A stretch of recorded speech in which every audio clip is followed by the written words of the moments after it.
রহিম ভাই, আপনার যেই শেডের মধ্যে যেই মুরগিগুলো আমরা দেখতেছি, এগুলো কি কি জাতের মুরগিগুলো এখানে, কোন জাতের মুরগিগুলো এখানে আছে? লেয়ার মুরগি তো আসলে অনেকটা জাত আছে, 3-4টা জাত আছে। আচ্ছা। যেমন এক এক কোম্পানির এক একটা জাত। আমার যেমন এটা বাচ্চা নারিশের, এটা হলো সেভার ব্রাউন। আচ্ছা, হ্যাঁ, সেভারেন বাউল না? সেভার ব্রাউন। আচ্ছা, এই একটা জাতি আপনার কাছে আছে? হ্যাঁ, আমি ওই জাতটাই মূলত করি। ওটা আসলে করার কারণ হইলো নারিশের এটা ডিমের প্রোডাকশনটাও ভালো থাকে। আচ্ছা আবার মুরগি যখন আমাদের রিজেক্ট হয় তখন বিক্রির সময় আপনার এই ওজনটাও ভালো থাকে। আচ্ছা আচ্ছা যেমন অন্য মুরগি বিক্রির সময় আমরা 2200-2250 গ্রাম করে বিক্রি করতে পারি। আচ্ছা সেক্ষেত্রে লেয়ার বিক্রির সময়, রিজেক্ট বিক্রির সময় আমাদের মোটামুটি একটা ভালো টাকা চলে আসে। আচ্ছা আচ্ছা আপনার, আচ্ছা এই যে জাতটা বললেন সেভার ব্রাউন না? জি। আচ্ছা, এর মধ্যে কি জাতের মধ্যে কি ডিমের সাইজটা বড় ছোট আছে না? আমরা যে বাজারে ডিম কিনতে গেলে আমরা দেখি কিছু ডিম বড় কিছু ডিম ছোট, এটা কি জাতের মধ্যে কি কোনো ধরনের প্রভাব পেলে? এটা আসলে আমি জানি না, তো এটা আমি দুইটা এই জাতটাই করে আসছি, এটাই মূলত ভালো পাইতেছি ডিমের সাইজ টাইজ সহকারে। আর যেমন দেখা গেছে আপনারা বাজারে গেলে যেটা ছোট বড় ডিম বলতেছেন, আচ্ছা এটা হওয়ার কারণ হইলেও মনে করেন অনেক সময় মুরগি আসলে প্রথম যখন ডিম দেওয়া শুরু করে প্রথম দিকের সাইজটা একটু ছোট আসে, আচ্ছা তখন আপনার প্রথম দিকের ডিমটা হয়তো ছোট আসতে পারে, ছোট, কিন্তু পরে আস্তে আস্তে এটা সাইজ হয়ে যায়। তো বাজারে তো আর আপনি এক খামারের ডিম পান না, আপনি বিভিন্ন খামারের বিভিন্ন বয়সের ডিম পান, জি। সেক্ষেত্রেও এরকম হইতে পারে। আচ্ছা, মুরগিগুলো কতদিন এই ডিম দিতে থাকে এবং কতদিন পর পর আপনার এই ডিমগুলো দেয়? আমরা বাচ্চা থেকে তো আসলে আমরা 5.5 মাস 6 মাসের মধ্যে। আচ্ছা, আমরা এখানে একটু আসবো, আপনাকে যদি আমরা একটু স্টপ করি, আমরা সেটা আপনারা যখন এই বাচ্চাগুলো নিয়ে আসেন, আপনারা এই বাচ্চাগুলো কি দেখে আপনারা চুজ করেন, অর্থাৎ এটার গুণগত মানটা কিভাবে আপনারা নির্বাচন করেন, করে তারপর কিভাবে নিয়ে আসেন আপনারা আমাদেরকে যদি একটু বলেন।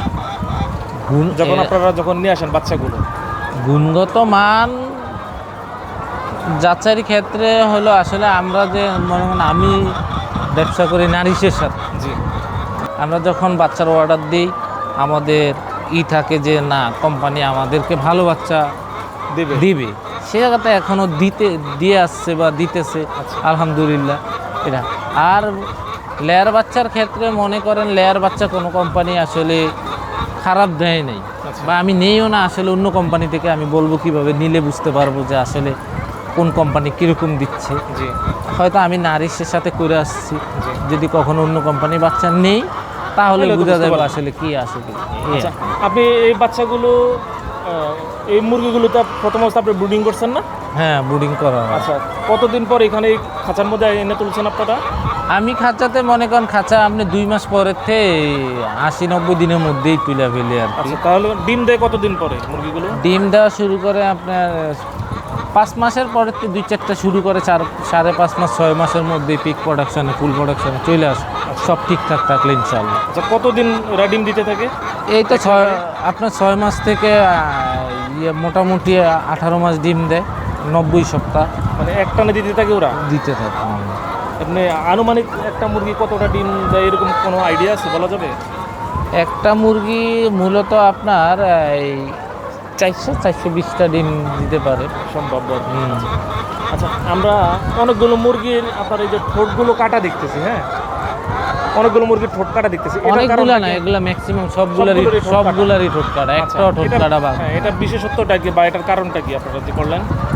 মুরগি তো আপনারা যখন ওই যে আপনার গত একটা ভিডিওতে দেখাইছিলেন না, আপনি ঠোঁট ছেঁকা দিচ্ছেন, জি জি, ছেঁকা দিয়া এটা আবার আমরা 60 দিনের পরে বা 70 দিন বলেন 75 দিনে আমরা এটা মোটামুটি একটা অংশ ঠোঁট কাইটে দিই। আচ্ছা, কাইটে দেওয়ার কারণ হইলো মুরগিগুলো দীর্ঘদিন থাকে, মুরগিগুলো মনে করেন একটা মুরগি আরেকটা ঠোকরায় ফাইটিং এ অসুবিধা হয়? নষ্ট করতে পারে বা ঠোরকায় ডিম নষ্ট করতে পারে, আচ্ছা, এই কারণে। আর ঠোঁটটা না কাটলে আপনার মুরগির বয়সের সাথে সাথে ঠোঁটগুলো বাঁকা হয়ে যাবে।